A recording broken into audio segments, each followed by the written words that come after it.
ध्यान सुमिरन में इतना मगन हो गए, इतना ध्यान मगन हो गए कि उनको अपनी देह का भी ख्याल नहीं रहा। अपनी देह की सुध बुध खो बैठे समर्थ साहब देवीदास जी। ना खाते थे, न पीते थे, ना किसी से बात करते थे, यहाँ तक कि वो आंख भी नहीं खोलते थे। परिवारजनों ने जब उनकी यह दशा देखी तो उनको ऐसा लगा कि जैसे कोई उनको बीमारी हो गई या किसी ने इनके ऊपर कुछ टोना टोटका वगैरह कर दिया है। ऐसी स्थिति में जब घर वाले, उनके माता पिता इधर उधर से और कुछ लोगों के बताने के हिसाब से जब इलाज करवाते करवाते थक गए तो कुछ लोगों ने उनको सलाह दी कि आप ऐसा करें कि आप समर्थ स्वामी जगजीवन साहब के पास कोटवा धाम जाएं और उनसे अनुग्रह करें। हो सकता है कि उन्हीं की कृपा से कुछ इनकी तबीयत में सुधार हो। तो समर्थ साहब देवीदास जी के पिताजी जो समाज श्री भवानी साहब थे, भवानी सिंह जी थे, वो कोटवा दरबार गए और समर्थ स्वामी जगजीवन साहब से देवीदास साहब की दशा का वर्णन किया। तब समर्थ स्वामी जगजीवन साहब ने कहा कि ऐसा है, वो बहुत ही सिद्ध पुरुष हैं और आज के नहीं, वो अनादिकाल के भक्त हैं। उनके ऊपर किसी टोना टोटका का असर हो ही नहीं सकता है। आप जो है घर जाइए और अभरण सागर जो कोटवा धाम में था, बोले यहाँ से थोड़ा जल आप लेके जाएं और उसमें शर्करा मिला के यानी मिश्री घोल के उनको पिला देना, वो सब ठीक हो जाएंगे, एकदम से ठीक हो जाएंगे। लेकिन जब वो ठीक हो जाएं तो उनको मेरा संदेश कह देना और उनसे ये कह देना कि तुम्हारे गुरु ने उनको संदेशा दिया है कि आप भजन में तो रहिए लेकिन संसार में रह करके, संसार से विरक्त होकर के भजन भाव मत कीजिए। क्योंकि हमारा जो सतनाम संप्रदाय है वो गृहस्थाश्रम से संबंधित है। हम लोग गृहस्थाश्रम में ही रह करके भक्ति करते हैं और उनको भी इस बात को ध्यान में रखते हुए संसार का परित्याग किए बिना, संसार से विमुख हुए बिना भक्ति में मगन रहना है।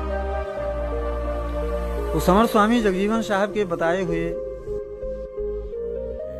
के अनुसार भवानी सिंह जी, समर्थ साहब देवीदास के पिताजी, वापिस आए अपने गांव लक्ष्मणगढ़। तो उन्होंने जो अभरण सागर से जल लाए थे उसमें थोड़ी मिश्री मिला करके और देवीदास साहब को जैसे ही पिलाया तो देवीदास साहब तुरंत सतनाम सतनाम का जाप करते हुए उठकर बैठ गए। लोगों से पूछा, भाई इतनी सब लोग भीड़ लगा करके क्यों इकट्ठे हो यहाँ पर? तो लोगों ने कहा कि आपकी तबीयत बिगड़ गई। बोले अच्छा ठीक है, कोई बात नहीं। तब समर्थ साहब देवीदास साहब ने सोचा अपने मन में कि यूँ तो यहाँ पर तो भजन की स्थिति बड़ी गंभीर हो रही है, ऐसे माहौल में, ऐसी परिस्थिति में भजन कर पाना मुश्किल काम है। तब समर्थ साहब देवीदास साहब ने अपना निवास स्थान लक्ष्मणगढ़ जो उनका गांव था उससे करीब 8-10 किलोमीटर 3-4 कोस की दूरी पर दक्षिण और पश्चिम दिशा में एक बहुत बड़ी झील है, उसके किनारे जंगल था और उस झील के बारे में कहा जाता है कि नारद जी ने वहां पर कई वर्षों तक तपस्या किया था और जो कि झील तो अब उतनी बड़ी नहीं रह गई है और उसको नर्दा झील के नाम से भी जाना जाता है उस स्थान को, और नर्दा ताल के नाम से भी जाना जाता है।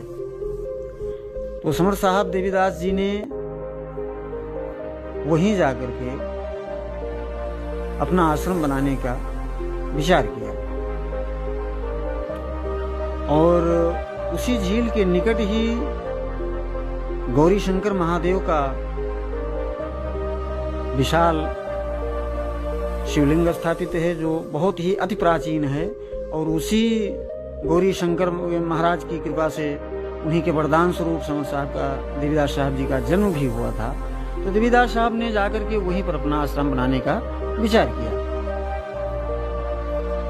तो समर साहब देवीदास जी कालांतर में जब वहाँ गए और अपना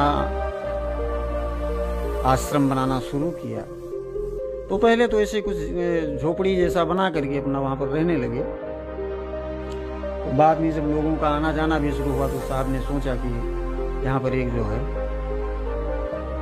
आश्रम व्यवस्थित बन जाए, ताकि लोगों को उठने बैठने में, बरसात में और शरद ऋतु में जो है परेशानी का सामना ना करना पड़े। उन्होंने कहा कि इसमें यहाँ पर घर भी बनवा दिया जाए। तो जब समर साहब ने घर बनवाना शुरू किया तो उसी समय उस स्थान के आसपास में एक कोई सैयद नाम का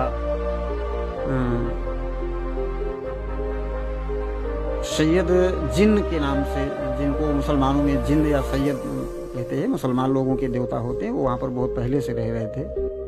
तो उन्होंने क्या किया कि जब समर साहब देवीदास साहब जी ने अपना घर बनवाना शुरू किया तो वो जितना घर दिन में बनता था उसको पूरा आकर के रात में गिरा देता था। और सुबह जब देखें आकर के जो काम करने वाले थे वो सब मिट्टी उट्टी सब ऐसे बिखरी पड़ी रहे और दीवार उवाल सब गिरी रहे। तो लोगों ने जाकर के एक दिन देखा, फिर दूसरे दिन उसको बनाया तो रात में फिर वो सैयद आया और उसको सब पूरा गिरा दिया। इस तरीके से वो 2-3 बार उसने पूरे घर को जितना बनता दिन में उतना वो रात में आकर के गिरा देता। एक दिन लोगों ने जाके साहब से बताया कि साहब हम जितनी मेहनत करके घर बनाते हैं और रात में आकर के कोई गिरा देता है। तो देवीदास साहब ने कहा अच्छा ठीक है, तुम लोग जाओ और आज का निर्माण कार्य पूरा करो, बाकी हम देख लेंगे। तो काम बंद होने के बाद जब कार्य करने वाले लोग वहाँ से चले गए, संध्या का समय हुआ तो समर साहब देवीदास जी ने जाकर के वहीं पर आसन लगा दिया। और देवीदास साहब जी जब वहाँ पर आसन लगा के बैठे तो सैयद जो है वो आ गया अपना। तो देवीदास साहब ने पूछा कि कौन है तू, यहाँ क्या करने आया है? तो सैयद ने जवाब दिया कि पहले ये बताओ कि तुम कौन हो। तो देवीदास साहब ने कहा कि मैं तो एक संत हूँ और यहाँ पर हम आश्रम बना रहे हैं, तुम ये बताओ कि तुम हो कौन और क्यों आकर के यहाँ पर हमारा जो घर बनता है, हमारा जो निर्माण कार्य होता है उसको क्यों ध्वस्त कर देते हो।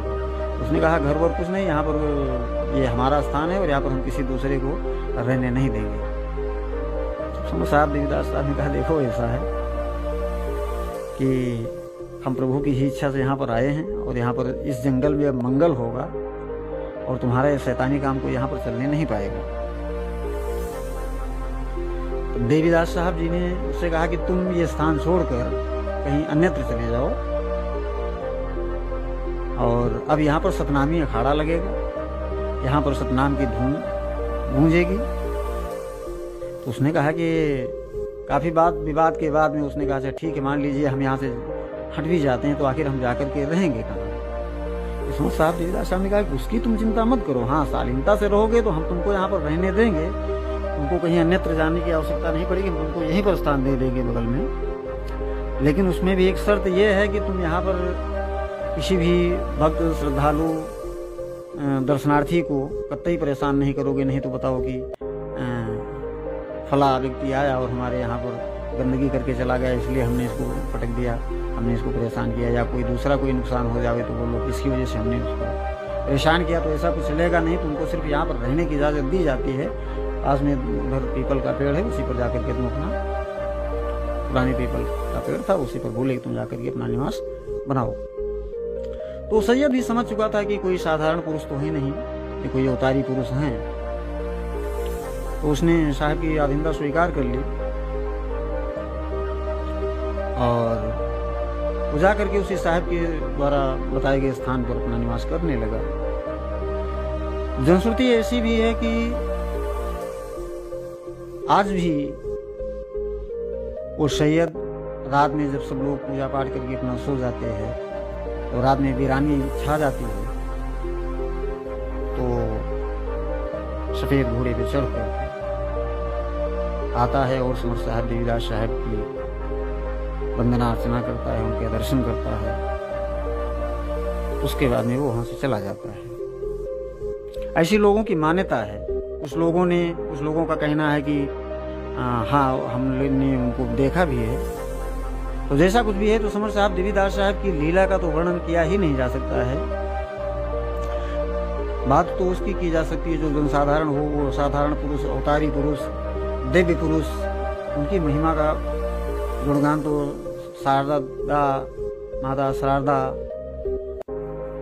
अनेकों अनेक शेष अहिराज नहीं कर सकते हैं। बड़े बड़े ग्रंथ उनकी कीर्ति गाथा को कहते हुए संकोच करते हैं, तो हमारी सब लोगों की क्या विषाद है। यह लोगों में जो जनश्रुति है, जो कथाएं हैं लोगों में प्रचलित हैं लोगों के द्वारा, वो हम आप तक पहुंचाने की कोशिश कर रहे हैं। बंदगी साहब की जय, सद्गुरुदेव भगवान की जय, समर साहब देवीदास साहब की जय, समर स्वामी जगजीवन साहब।